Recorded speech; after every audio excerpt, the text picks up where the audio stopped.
Today we've got another Goosebumps House of Shivers book review for you, and today we're looking at book number 3, Night of the Living Mummy. Viewer beware, you're in for a scare. Goosebumps. How's it going, ladies and gentlemen? Hello and welcome to or welcome back to Mystery Inc. My name is Richie, and I'm currently on a mission to collect, read, review, and rank every Goosebumps, Fear Street, Nancy Drew, and Hardy Boys book, as well as we're also probably going to be checking out this new series, The Crow Files. Today we're talking about Goosebumps. We're on our next House of Shivers book review, book number 3, Night of the Living Mummy, and I really enjoyed this one. It was not as good as One Night at Camp Bigfoot. I think it was probably better than the other two that I've read so far, though. Definitely better than Say My Name, Say My Name. So the only other Mummy books that I've read so far are the two from the original series, and I really enjoyed the original one, and the sequel was just kind of okay, in my opinion. This one was pretty good. It was different than I was expecting, quite a bit different. I did have some issues with it. There were some moderate issues with the plot, in my opinion. But all in all, I'd say it was a fairly decent read.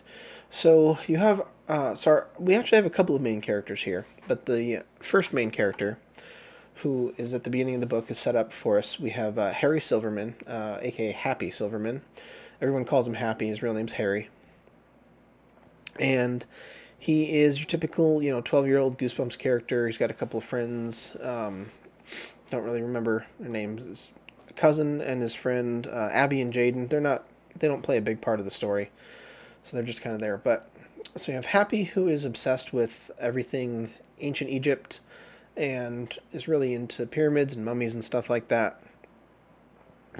And his class goes on a field trip to the museum in town, and he's really excited because they have a brand new mummy on exhibit. He's really excited because he's never seen a real mummy and he wants to check it out. So class goes on this trip, and he sneaks away from the rest of the group, goes to check out the mummy exhibit, which is closed for some reason, not really explained. He ends up sneaking in there and discovers the mummy, who is this guy named Ramen, the boy king, who died, I guess, when he was about the same age as the main character at 12. And then, of course, something happens. The mummy ends up sitting up, and turns out the mummy is shocking, alive. If you couldn't guess from the title, Night of the Living Mummy, then that if that's a spoiler, then I don't know what to tell you. But yeah, so that happens. The mummy sits up, scares the protagonist, and then all of a sudden we go to the part 2 of the story, which is a complete 180.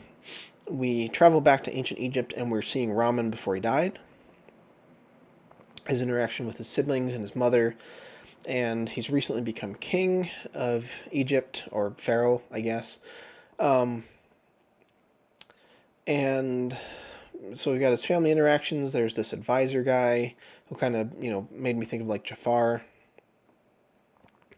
who's trying to influence him to be kind of a cruel dictator, kind of a leader, when he wants to be a fair, wise ruler.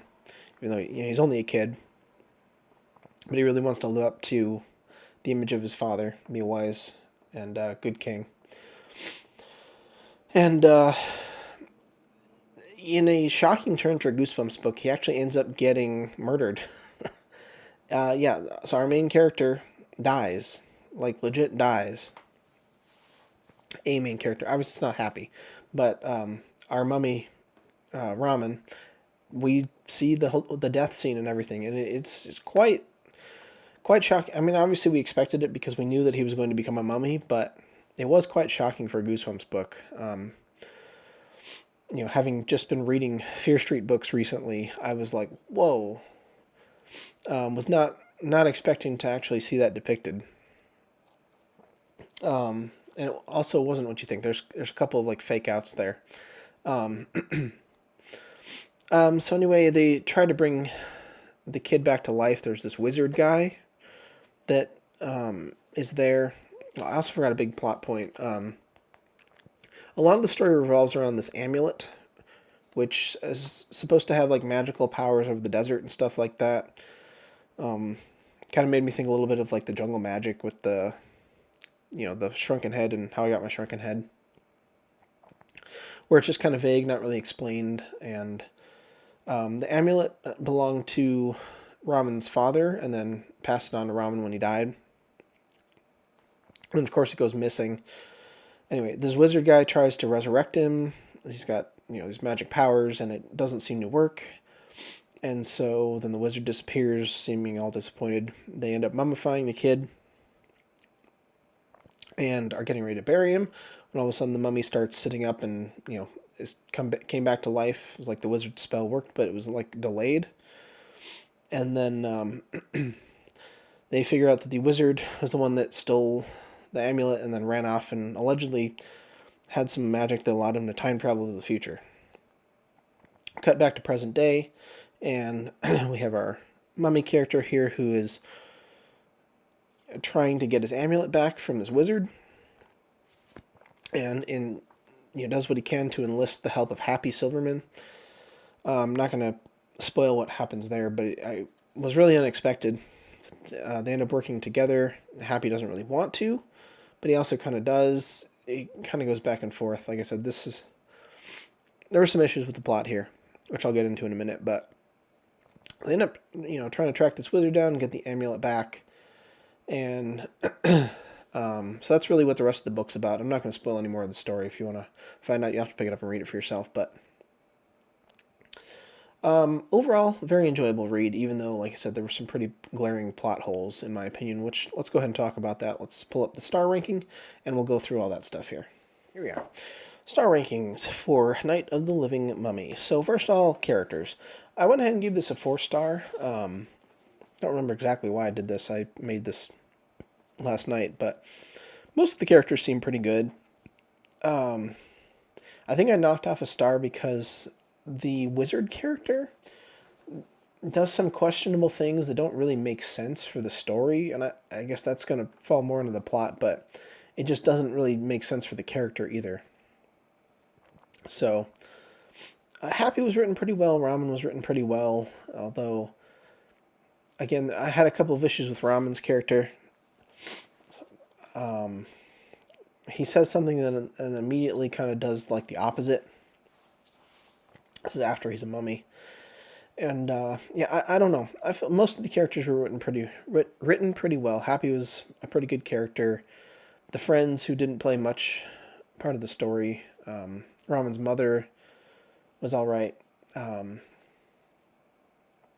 gave him a 4-star. That might have been a little bit generous. I'm not really sure. But as far as the atmosphere of the book goes, for the most part, it was fine. It wasn't great. It wasn't bad, but it was just fine. We had some really nice descriptions of the museum and then obviously ancient Egypt a little bit. But the atmosphere did get dragged down a bit because, for me, the interaction between Ramen and his two siblings did not feel like it belonged in an ancient Egypt setting. Like, the way that his siblings treat him does not, like, you would not treat a pharaoh that way based on historical context. It felt, like sibling interaction for like a modern audience of kids, which just dragged me out of the story a little bit there. It just did not really feel realistic, unfortunately. But this is a kid's book, a middle grade horror book, so it's excusable, but only to a certain point. So yeah, that was the biggest drawback for the atmosphere for me. I would have liked to have bumped it up a little higher, but I digress. As far as the plot goes, the plot felt pretty loose to me. I mean, we had the basic plot. The amulet gets stolen. Got to get to the future to confront the wizard, get the amulet back. But there were a lot of glaring issues. Like, they started out saying that the wizard had like some kind of magic that let him time travel, but then they said that, it's the amulet that let him time travel, but then the amulet was gone, and somehow the mummy is able to also time travel to the future. Like, the mummy doesn't just, like, wait until he just naturally gets to the future. He actually time travels, allegedly using the magic from the amulet, even though he doesn't have the amulet anymore. And then there's some more time travel shenanigans or the amulet, which I'm not going to go into, but And then the twist was fairly predictable as well. So yeah, I felt like the plot was really weak. Like it wasn't completely terrible, but it was pretty weak as far as these House of Shivers books go. Just any Goosebumps book in general. The plot was fairly weak, but it was still there. So I give it 2 stars. As far as the pacing and the intrigue goes, again, it was paced fine. There were a few moments where things kind of slowed back down, like when we went back to ancient Egypt. But it made sense for the plot. It was okay. Nothing was really very intriguing. Like there wasn't much of a mystery to this one. Like we knew what was going on pretty much the whole time, so we were really just figuring out how we were going to get to the natural conclusion of the story. So it was fine. I give it dead middle 2.5 stars, which is not a bad score, just not a great score. It was like I said, it was in the middle for me. As far as overall enjoyment, yeah, for the most part, other than those issues that I had with kind of the overall plot progression, just some plot holes there, and like I said, that part of the atmosphere that really dragged me out of the story. It was pretty brief, but still. Overall, I really enjoyed the story. This would probably be my second favorite Mummy book. It's not as good as the original Curse of the Mummy's Tomb. I think it's better than the sequel, Return to the Mummy, but I'm not positive on that. I'd have to think about that, but I really enjoyed the story, even though it had some, like I said, some glaring issues for me. Humor, yeah, there was some humor towards the beginning. There were a couple of moments that in my notes I mentioned a couple of things, interactions with Happy and Jaden, I think. I don't remember exactly, but I gave it 1 star on humor. Again, it wasn't like a laugh out loud kind of book, but it had some moments. It was overall pretty decent. Yeah, so this book was just kind of middle of the road for me. It was kind of on par with Scariest Book Ever. Like I said, this one got a 3.3 out of 5. I think Scariest Book Ever got a 3.1. So kind of middle of the road Goosebumps book. Not amazing, not bad. Just it was a fun read. I would recommend it, but it wasn't as good as One Night at Camp Bigfoot. Not as good as other classics like The Haunted School and Beast from the East and things like that. It was fine. It was a fine book. Like I said, I'd recommend reading it. Just it's got a few issues, but overall, pretty fun. So that's gonna wrap this one up. That's a wrap.